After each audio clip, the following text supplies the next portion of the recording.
Hi there everybody, it's Rosy here from inkybutterfly.com. Thank you very much for joining me today for another card making video. Today I'm featuring the Joy of Noel bundle. Okay, really like all the nice sprigs and things on there, so I've used this a couple of times now. So the next thing I wanted to try was to build a wreath using this smaller bow here. So that's what we're going to do today. Got the coordinating dies, of course, with that. So obviously it's a bundle. When you buy both the stamp set and the dies in this case, or a punch, whatever the bundle is, you save 10% on the combined price. So just something to bear in mind. And I think this is a really nice generic set for the the Christmas period. And it does actually say Merry Christmas on it as well. So if people don't celebrate Christmas, I think it can lend itself to that as well. And then this is what we ended up with, and for this one I was starting to colour the leaves and stuff. This is Mossy Meadow and Old Olive with Cherry Cobbler on the leaves and berries there. So I kind of made this sort of more muted design, much more sort of, I don't know, I want to say it's more of a sort of masculine feel to the set. And this is a pecan pie card base. It's a really nice brown, which kind of comes through on the sentiment, and I've got a bit of crumb cake in the back there. And these are the neutral sequins, neutral adhesive back sequins. So we get gold, silver and copper, and then this lovely sort of brown colour. Okay, so I think they are really pretty. So I pulled those out as well. Alright, so rather than mess about putting those back in the cellophane, I'll just leave those to one side. So we're going to spin it up, as I always do. So I'm bringing in the greys instead of the browns in terms of the neutral. So the card base is going to be grey granite. Okay, and then I'm going to bring in smoky slate elements, and then stamp with the grey granite for the sentiment. Okay, and there's a few other little bits and pieces that I've got, because I think I'm going to add some vellum and that kind of thing as well. So we'll pop that all to one side for the moment. That circle was cut with the deckled circle dies.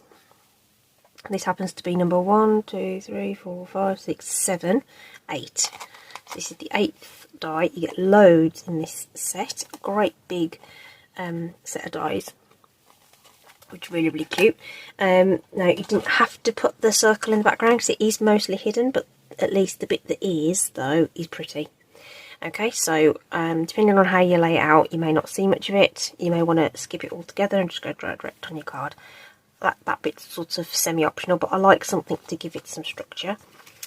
Got a couple of scraps of basic white here. So I'm just going to pull in the grey granite and stamp this Noel sentiment.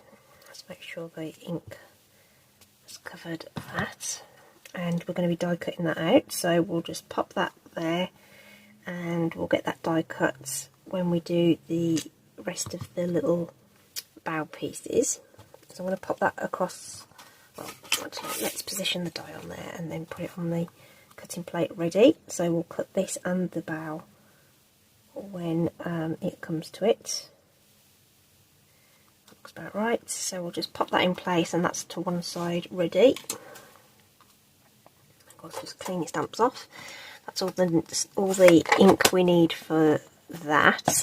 And then I'm just going to grab Memento ink, because we're going to be colouring with blends. So you want to use a water-based ink if you're going to colour with a solvent-based product, and it's the other way around if you're going to use if you're going to watercolour or something.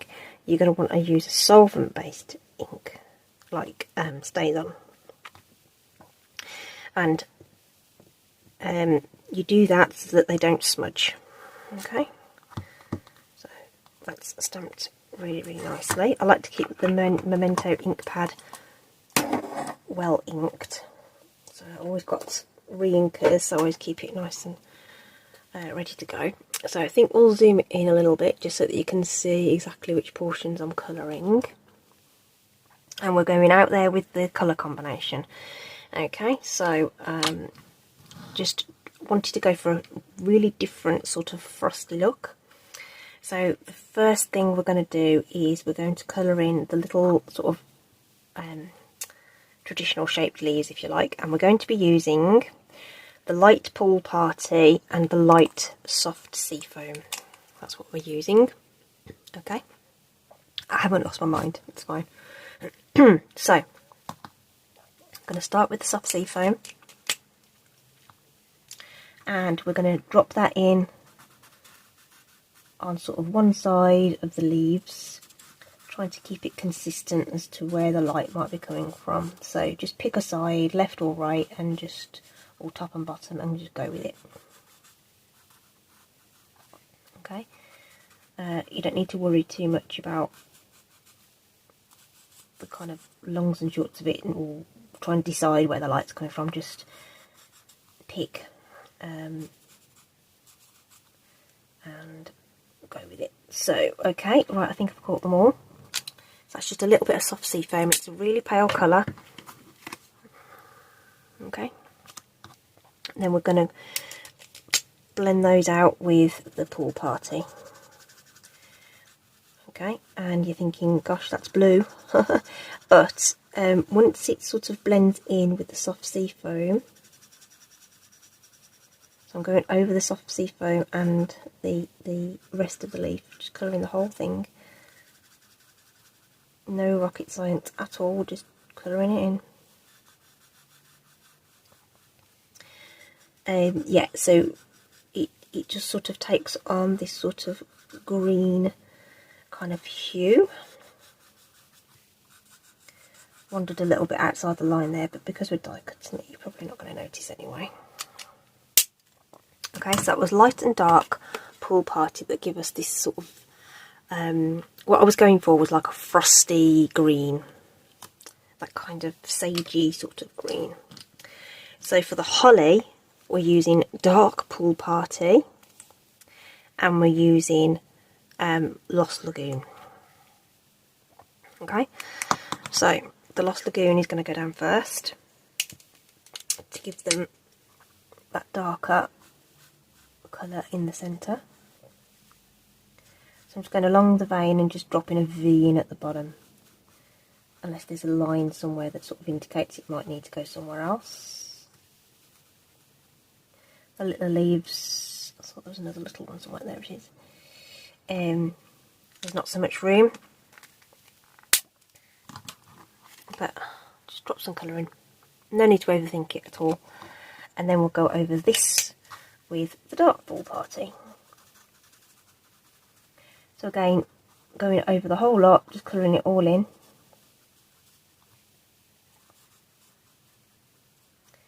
Over that Lost Lagoon as well, and it will all just blend in. That ink's going to move around and mix together, and you're going to get this sort of, I don't know, it's not turquoise, but you know what I mean, this sort of greeny bluey kind of look. Then again, for the berries, rather than going bright red, let's bring that up, it's nice, right? We're going Moody Mauve. Okay, so again, that sort of dusky kind of colour. Now these are super tiny, and if you wanted to skip the light and dark on this, it probably wouldn't show that much. But what I'm going to do is just pop a dot of the dark marker there at that sort of where the line art sort of comes together there, and we're just going to go over them again with the lighter marker. It's super subtle. In real life you can see where the two are. Oh, missed that one entirely, but I'm not going to worry about it. It's probably unlikely that you'll be able to see that over the camera at all, but it's really, really nice in real life. Maybe you can just a little bit. Isn't it a really pretty colour combo? Because like I say, I just wanted to go for this sort of frosty look. and go for something a bit different. So let me just see where we are. Zoom out a little bit more. There we go, maybe. Okay, right, so this one needs die cutting as well. And I use 4 of these, which seem to give you enough overlap without kind of overdoing it. Okay, so just going to put those through the Stampin' Cut and Emboss. So that's the lettering and the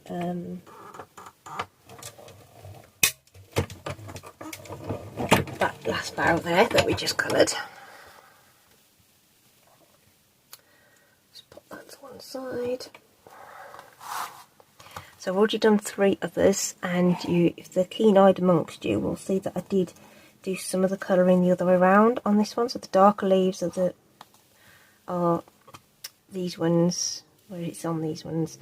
Kind of basically it was a bit of an accident, but I just went with it. It's fine. I wasn't going to recolour them all. It's all going to tone in to each other anyway, and overlap there and here and there, so that's absolutely fine. So those letters, they stamp as a sort of square, but they cut individually like so. Alright, so what we will need to do is just get those sort of put onto their little strip of cardstock. So I'm just going to use some of the multi-purpose glue for that. This is a 1-inch strip, and I'm just going to start from one end and work my way across, spacing out those letters.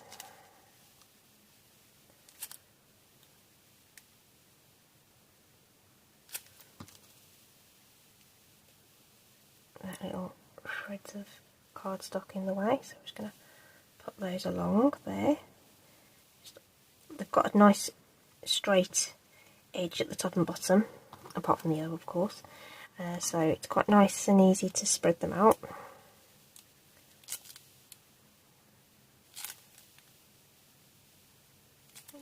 You don't need tons of glue either, just a couple of dabs here and there, strategically placed, just to hold it. Okay, you don't want it squeezing out the sort of, the edges.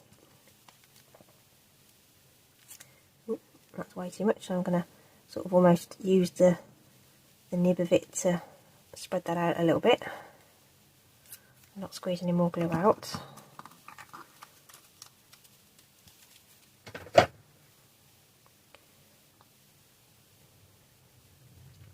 And then this one's going to drop in there.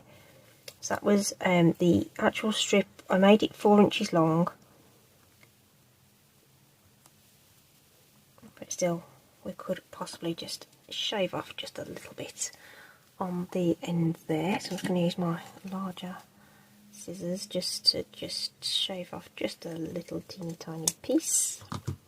Just want to make it look reasonably even with the other end. Pop that there, and then so that wants to dry a little bit. But I think I'm going to pop it over some vellum as well. Okay, but we'll decide a little bit later how that's going to happen. I'm just going to bring in the deckled circle now to help us with building the wreath design that we want to go for. So for this, I'm actually going to use a couple of little dimensionals as well, because I want it to have a little bit of dimension. I don't know whether you can see on that there is a little bit of lift behind the wreath at all. In real life, obviously, it comes across a little bit better. Okay, and because I've got this sort of mismatched colouring, I'm going to sort of do those ones top and bottom, and then these ones left and right. Have them all going in the same direction.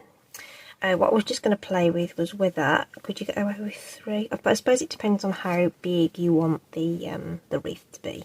You could probably get away with 3, but 6 would overlap way too much unless you want to go for that or go for a bigger card. Okay, so I think that's what we're going for.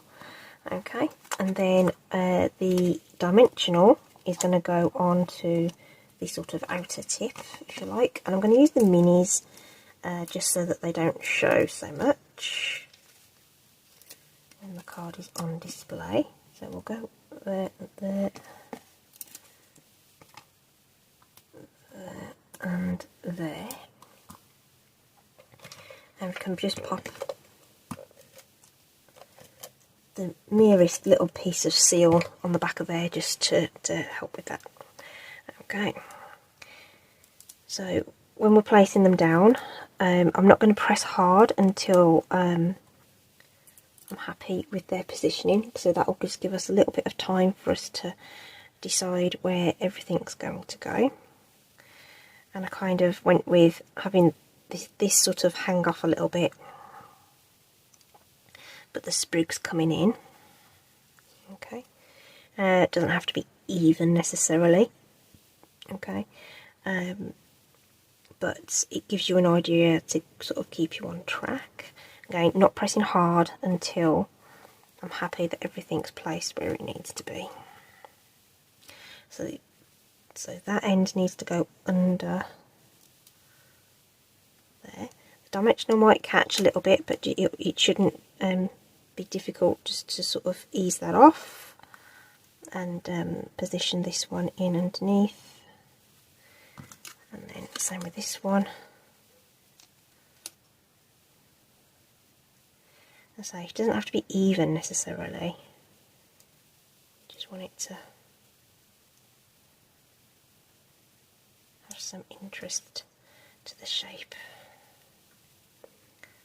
That looks about right. A bit more of the grey showing at the bottom.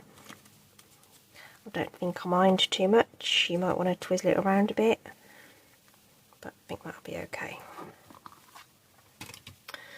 Right, so like I say, I wanted to go for this lovely muted sort of frosty look. Okay, so that's what I think that's what we're getting. I think that's what we're getting. So I'm just gonna put that on the card base now. So if there's too much, if that's too uneven, just you know, you've got a bit of wriggle time to I mean, you could probably lift that a little bit now if you wanted to, and just twizzle them a little bit if you wanted to, and say that the glue isn't sort of, there we go. So that's that bit done, and then it's a case of adding the sentiment across. So like I say, just want that on there, but I figured that a little bit of the vellum would be nice too. Okay, I was wondering whether I want it to, because I haven't cut down the length on this, so I'm going to take this down to 4, because I know that the little sentiment strip is just short of 4. It's only a little bit off.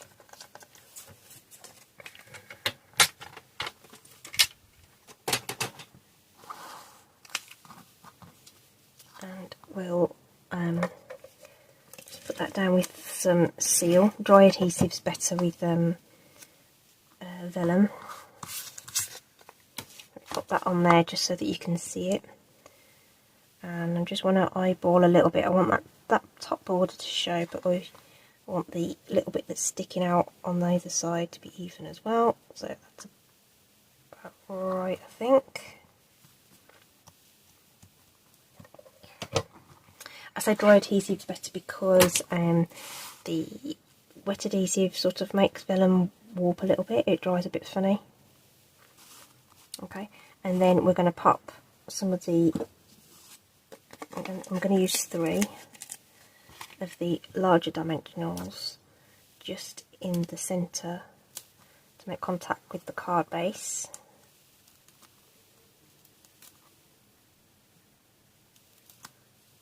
Just there.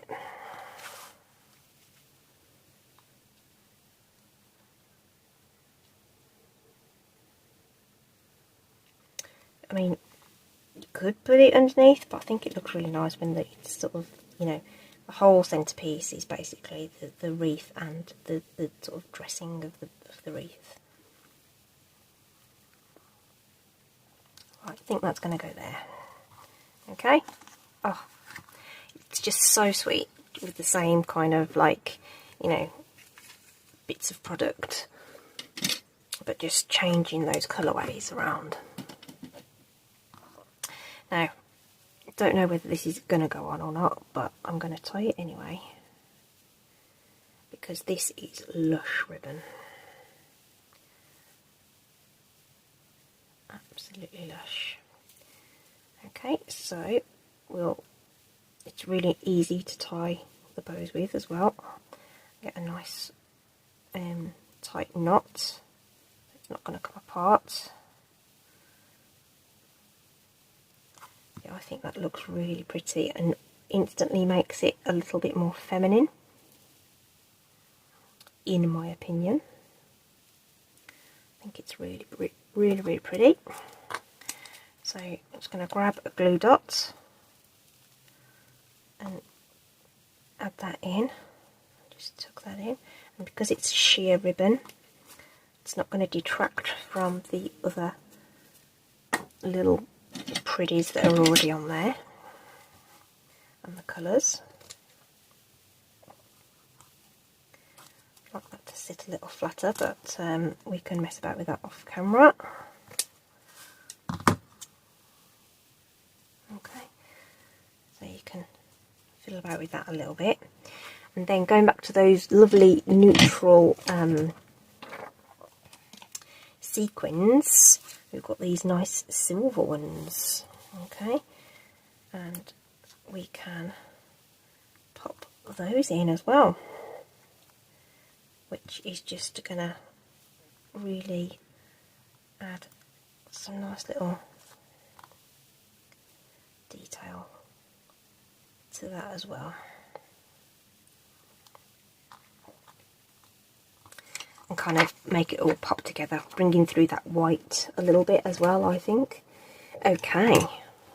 Ooh, isn't that pretty? I like this one. Okay, for that kind of country, kind of rustic kind of look. I did pop a bit of burlap behind there, but it kind of disappeared. But, you know, it's an optional thing. And then that's it. I don't know whether it really needed the vellum or not, but, you know, the idea is there. It's kind of cute, kind of frames up that sentiment a little bit. Looks a bit more obvious in real life as well. Okay, I really like that. I think that's turned out so pretty. Really nice combination there of Pool Party, Soft Sea Foam and Lost Lagoon with the Moody Mauve. Really, really nice. Okay, that's it from me. I hope you've enjoyed that. Giving you another idea of how to use your Joy of Noel bundle. All the links are in the description, of course. Do pop along, have a look. Please do like and subscribe. Thanks so much for watching today. Hope you're staying safe. Take care, and I'll see you soon. Bye.